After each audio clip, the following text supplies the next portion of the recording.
بسم اللہ الرحمن الرحیم۔ السلام علیکم ورحمۃ اللہ وبرکاتہ۔ ناظرین، میں حکیم خالد محمود نقشبندی مجددی ایک نئی ویڈیو کے ساتھ حاضر ہوں اور آپ سب کو اپنے چینل پر خوش آمدید کہتا ہوں۔ وَإِذَا مَرِضْتُ فَهُوَ يَشْفِينِ، جب بھی میں بیمار ہوتا ہوں وہی شفا دیتا ہے، وہی اللہ شفا دیتا ہے۔ شفا دینے والی اللہ کی ذات ہے۔ دوا کھانے سے پہلے یہ دعا لازمی پڑھ لیا کریں۔ ناظرین، آج کا میرا موضوع ہے لیکوریا کی اقسام۔ لیکوریا جو ہے یہ 3 قسم کا ہوتا ہے۔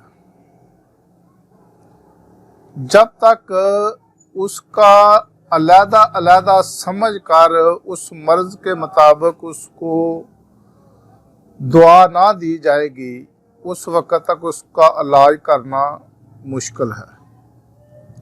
ہم صرف سمجھتے ہیں کہ لیکوریا ہے اور اس کو بنیاد بنا کر ہم اس کو دعا دینا شروع کر دیتے ہیں مریضہ کو، لیکن یہ سمجھنے سے ہم قاصر ہیں کیا یہ لیکوریا کی کون سی قسم ہے جس کا ہم علاج کر رہے ہیں۔ تو سب سے پہلے جو ہے یہ ہم آپ کو اس کی 3 اقسام کے نام بتاتے ہیں کہ پہلا نام ہے سیلان الرحم، دوسرا نام ہے سیلان رطوبت فارج، فارجہ اندام نہانی کو بھی کہا جاتا ہے، شرمگاہ کو بھی، رطوبت فارج، اور تیسرا جو ہے وہ ہے سیلان منی۔ ان تینوں کا فرق میں آپ کو علیحدہ علیحدہ بتانے جا رہا ہوں۔ سب سے پہلے جو میں آپ کو بتاؤں گا وہ ہے سیلان الرحم۔ سیلان الرحم کی شکایت میں عموماً جو رطوبت ہوتی ہے وہ سفید رنگ کی ہوتی ہے، رقیق یا قدرے غلیظ، لیکن متعفن خارج ہوتی ہے، اور ایام حیض میں اور اس سے قبل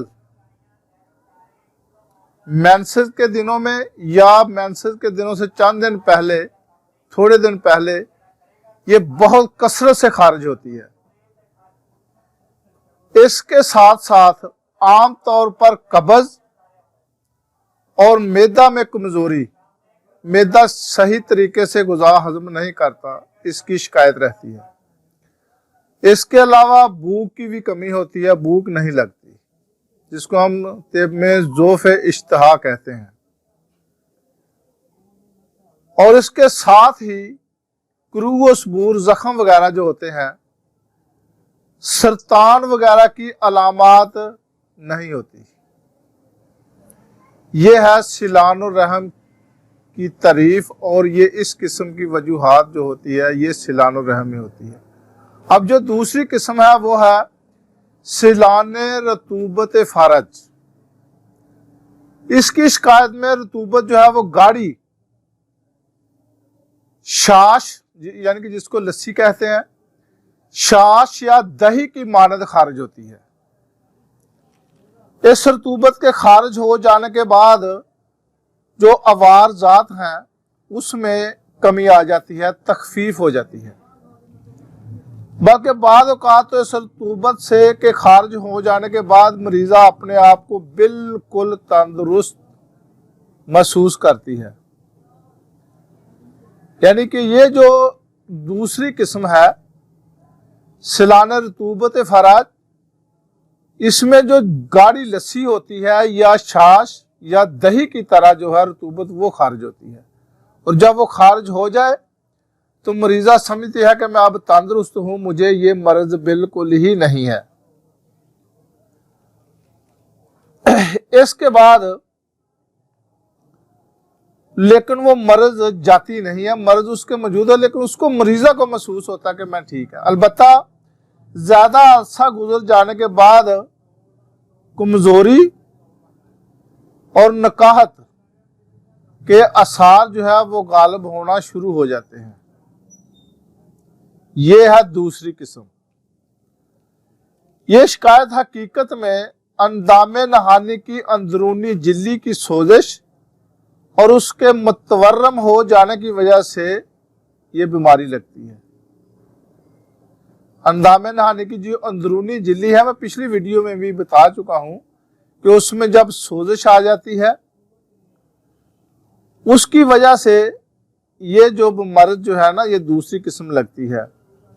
اس لیے اس شکایت کا باقاعدہ علاج کریں جب تک لکوریا کی اس قسم کا، جب تک وہ اندر جو اندرونی جھلی ہے اس میں جو سوزش ہے یا متورم ہوگی ہے، جب تک اس کو آپ ٹھیک نہیں کریں گے لکوریا ٹھیک نہیں ہوگا۔ یہ میں کافی پیچھے جو ویڈیو ہے نا اس میں یہ اس کی تفصیل آپ کو بتا چکا ہوں۔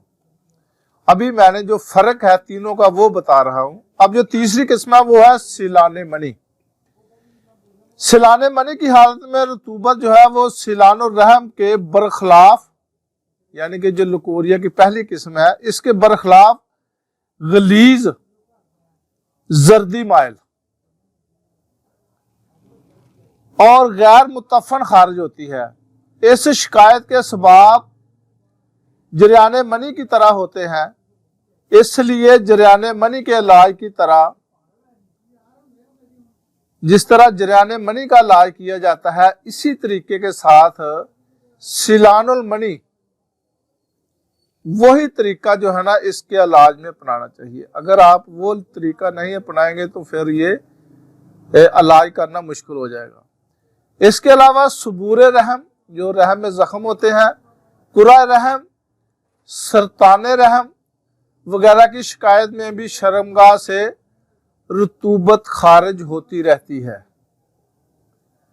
صبور رحم کی شکایت میں رطوبت تھوڑی تھوڑی زرد یا سرخی مائل خارج ہوتی ہے، نیز رحم میں سوزش اور خارش ہوتی ہے۔ یہ اس کی علامات ہیں۔ کرہ رحم کی حالت میں رطوبت ریم امیز، غلیظ اور متفن خارج ہوتی ہے، رحم میں درد ہوتا ہے۔ سرطان رحم کی حالت میں رطوبت گوشت کے دودان کی مانند یا گاد کی طرح سیاہ اور سخت متفن خارج ہوتی ہے، اور اس کے ساتھ ہی رحم میں سخت درد ہوتا ہے۔ ایسے حالات میں نمراض کا مستقل طور پر علاج کرنا چاہیے۔ اب یہ دیکھیں کہ میں نے جو اس کی علامات ہیں وہ تفصیل کے ساتھ آپ کو بتائی ہیں۔ یہ بات جن خواتین کو لکوریا کی شکایت ہے ان کو ان باتوں پر عمل کرنا چاہیے اور اس کے مطابق جو ہے نا علاج کرانا چاہیے، یا خود اگر کرنا چاہیے تو اس کے مطابق علاج کریں۔ اگر آپ کو مرض اور ہے اور اس کے برخلاف آپ ایک ہی نسخہ استعمال کیے جا رہے ہیں تو پھر وہ علاج کرنا نہیں بلکہ مریضہ کے ساتھ زیادتی کرنا ہے، کیونکہ اس کے علاج کے مطابق اس کو دوائی نہیں مل رہی، اس لیے اس کو فائدہ نہیں ہو رہا۔ یہ تھی تینوں کا فرق۔ اب اس کے مطابق آگے میں اس کے جو علیحدہ علیحدہ علاج ہیں وہ بھی میں اس کو تفصیل کے ساتھ آپ کو بتاؤں گا انشاءاللہ تعالی۔ فضل تعالی اگر زندگی رہی تو اگلی ویڈیو تک کے لیے اجازت دیں۔ خدا حافظ۔ السلام علیکم ورحمۃ اللہ وبرکاتہ۔